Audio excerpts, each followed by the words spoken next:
आप देख रहे हैं न्यूज नाउ 24/7। ताज़ा खबरों के लिए हमारे साथ बने रहें। महाराष्ट्र कांग्रेस अध्यक्ष नाना पटोले ने कहा, पीएम मोदी जिस तरह से चुनावी रैली में भाषण दे रहे हैं, कभी मंगलसूत्र की बात कर रहे हैं, कभी नल की टोटी की बात कर रहे हैं, तो अब पीएम मोदी के हार का समय आ गया है। वो पीएम के पद पर होकर जो झूठ पर झूठ बोल रहे हैं, तो हमारे राष्ट्रीय अध्यक्ष पीएम को कहते हैं कि वो झूठों के सरदार बन गए हैं। पीएम बार बार झूठ बोले तो देश की बदनामी होती है। जनता सब देख रही है, जनता गुस्सा है।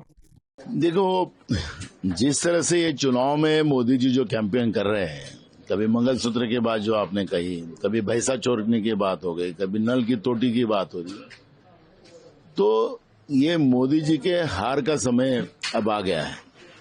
मोदी जी अपने 10 साल के सत्ता का जो उन्हें बहुत अच्छा काम किया, ऐसा उनका कहना था। जो टीवी पेपर की जाहिरात के आधार पर जो जनता के पैसे की लूट उन्हें की थी, वो वास्तविकता लोगों के सामने वो बता नहीं सक रहे।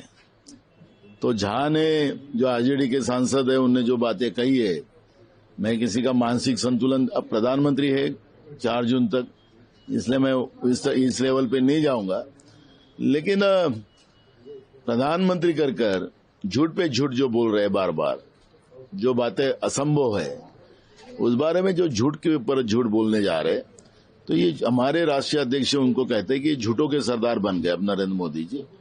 तो ये उसमें हो सकता है प्रधानमंत्री पद के ऊपर बैठे हुए वो नरेंद्र मोदी नहीं, देश के प्रधानमंत्री है, एक दुनिया का सबसे बड़ा लोकतंत्र देश के वो प्रधानमंत्री है, और ऐसे देश के प्रधानमंत्री बार बार झूठ बोले तो देश की बदनामी दुनिया में होती है। देश की जनता तो देख रही है, मोदी जी को टीवी आए तो मोदी जी का टीवी बंद कर डालते हैं, वो देखना नहीं चाहते, सुनना नहीं चाहते। मोदी जी के बारे में जनता में बहुत गुस्सा है। तो झा जी ने जो बात बोली है, तो उनके लेवल पे, उनके पार्टी के लेवल पे उन्होंने बात की है, उसका समर्थन करने का कोई वो नहीं है कि उनका मानसिक संतुलन बिगड़ गया। मैं प्रधानमंत्री करके उनका सम्मान करते हैं। आपको यह वीडियो पसंद आया हो तो इसे लाइक करें, हमारे चैनल को सब्सक्राइब करें।